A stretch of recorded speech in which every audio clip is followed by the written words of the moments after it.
She vanished 20 years ago. Now she's back, flying a jet that doesn't officially exist. What would you do if the only person who could save your life was a ghost from your past? In this true-to-life dramatization inspired by declassified military tech, you'll witness how a forgotten pilot and a rising star defy the laws of flight and the silence of military cover-ups. If you believe women who served deserve their stories told and remembered, subscribe and turn on notifications.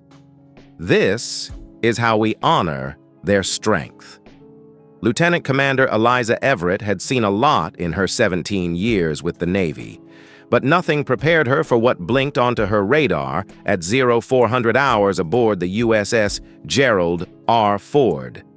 Unidentified object, hypersonic speed, trajectory straight for the carrier group.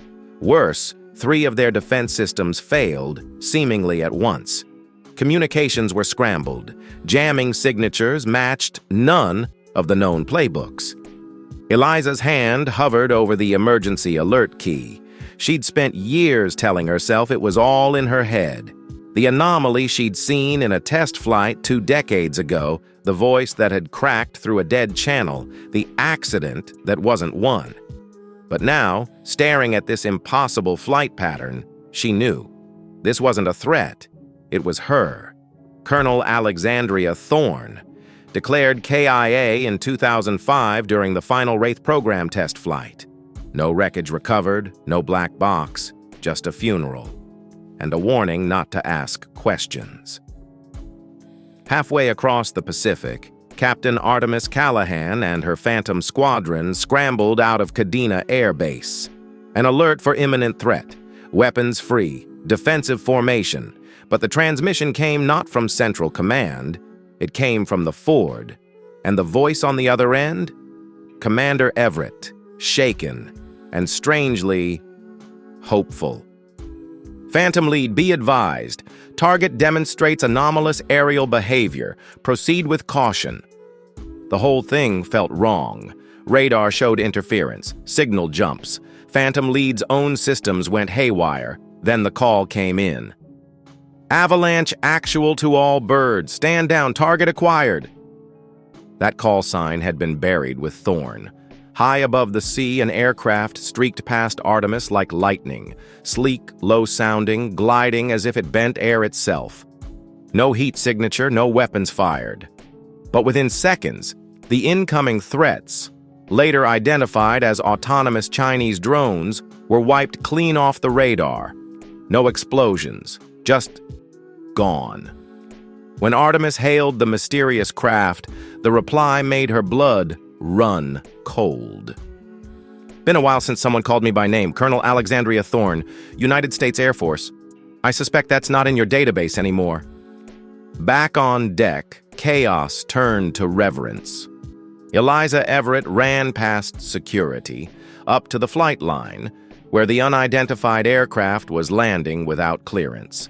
The deck crew fell silent as the canopy rose, and there she was, Colonel Thorne, aging but steady. Her movements fluid, her eyes alert, like someone who never really stopped flying. "You kept your promise," she said to Eliza. "Every mission," Eliza replied, tears welling up. In a private briefing, Thorne revealed everything. The Wraith program hadn't been about making a better jet. It was about creating a living bond between aircraft and pilot through a neural interface. No AI, no remote control, just one mind, one machine. 20 years ago, during a classified test, Thorne and Everett uncovered unauthorized military operations by their own side. Before they could report it, they were intercepted, shot down. Thorne saved Everett, then vanished with the Wraith, operating off-grid under a secret mission, Operation Phantom Watch. She'd spent 2 decades intercepting Chinese weapons tests. But now the threat had escalated. The Chinese weren't testing. They were probing. That night, Artemis couldn't sleep. She stared at the data Thorne handed her, schematics, notes, and thoughts that blurred the line between science and philosophy. "You don't fly the Wraith," it read. "You become it." Training began the next morning. Artemis sat behind Thorne in the Wraith's second seat, outfitted with a neural interface helmet that molded perfectly to her head. The cockpit was minimal.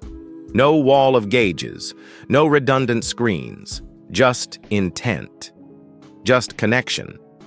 Thorne didn't explain the controls because there weren't any in the traditional sense. Instead, she said, "Don't think about flying. Think about becoming." The Wraith responded to Artemis like nothing ever had. It felt her doubts, her excitement, her fear, and then it danced. Over the next 12 days, Artemis and her squadron trained non-stop. Most couldn't handle the feedback.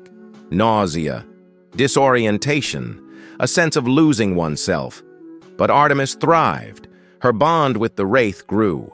She didn't just fly it, she understood it. "She's a natural," Thorne told Eliza. "The first I've seen since me." Then came the intel.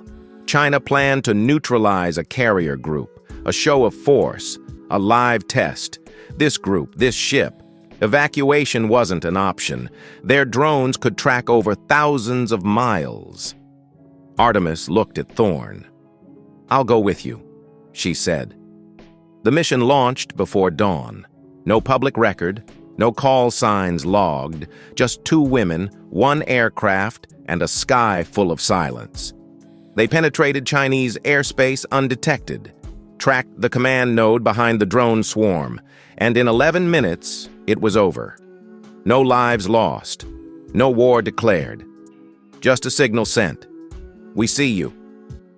Back on deck, as Artemis stepped out of the Wraith alone, Eliza met her with a look of awe.